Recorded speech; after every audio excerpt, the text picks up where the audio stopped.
latranao ifonako aminao malalako nanao nitsinety tsy zakanao ekekofa pero tsy tandriko ombelona ihany amba manana fo de marary ananzay mahazo anao raha teny marary tsy avy any am-poko tsy hoe nitsapatsapana milalao calmeo ma chérie efa hainao nefa zaho tena ty mangatso hoe pour la vie alamine malady enao tikotiko malalako mandona za tsy aditraditra fa tiko enao rasipa enao tikotiko malalako mandona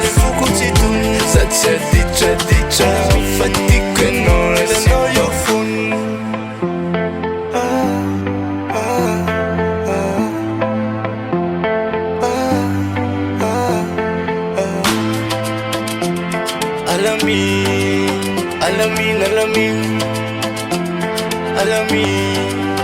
Alamin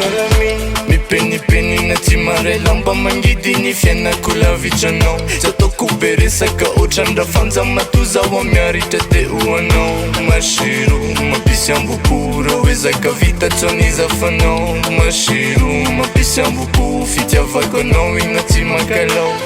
kafino tanako fa zaifika malalako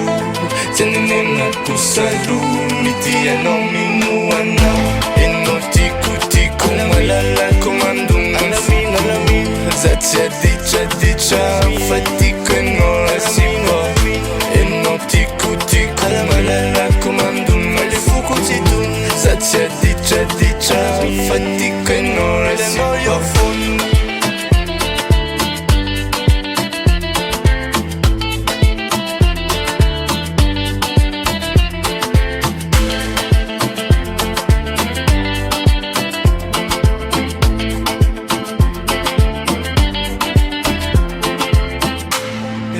tikotiko malalako mandona ny foko za tsy aditraditra fa tiko enao rasipa